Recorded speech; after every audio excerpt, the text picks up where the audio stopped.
Faly miarabantsika rehetra indray rakizy. Ary faly indrindra indray androany hanolotra tantara mahafinaritra sy mahavariana ho anao. Enoy tsara ary. Josefa mandika ny nofy. Tapany 4. Genesis 1:7. Tsy manadino na iza Andriamanitra. Niandry Josefa. Nandeha ny herinandro. Ary avy eo herinandro iray hafa. Iray volana. 2 volana. Fotoana maro no lasa ary nieritreritra i Josefa hoe tsy meloka kanefa ty amponja. Nahoana tsy misy olona mamoaka ahy ato?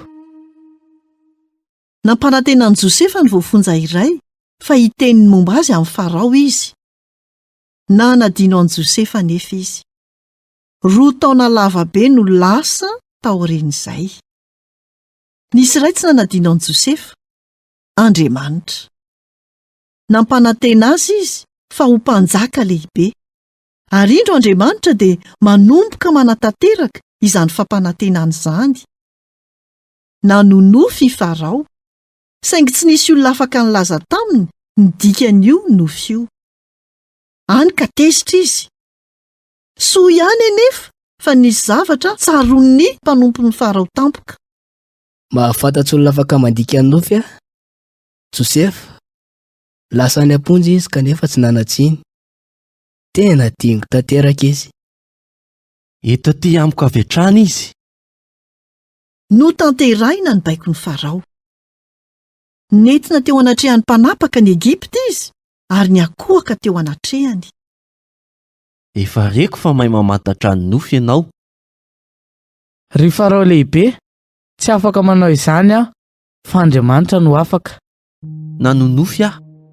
Hoe teo amoron'Ely, nisy ombivavy matavy 7 nivoaka avy tao anaty rano, kanefa no hoan'ny ombivavy 7 mahi.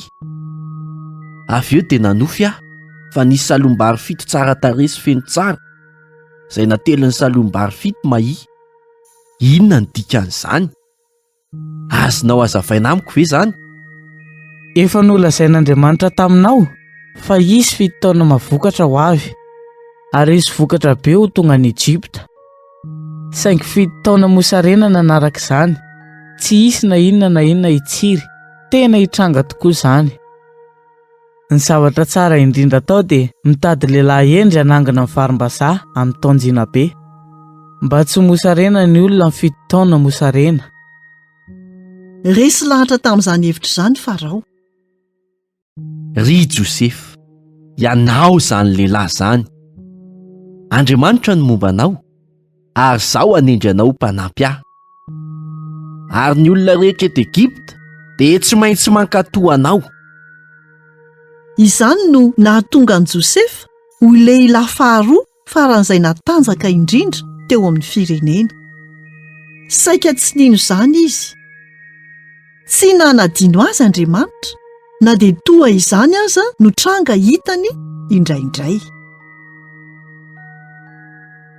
Nankalazy ny rahalahiny, namidy ho andevo izy, ary avy eo nahiditra ponja, na dia tsy nanatsiny aza.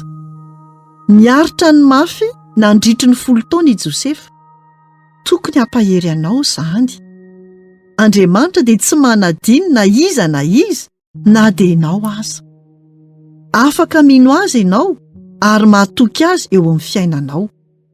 Ho hitanao tsy ho ela, fa mbola nanao zavatra mahatalanjona kokoa Andriamanitra tamin'ny alalan'i Josefa. Aza dino ary amin'ny tantara manaraka. Izay indray no anjara hafatra ho antsika tamin'ity anio ity. Tahiny tompo daholo, nanolotra ny tantara zokomy.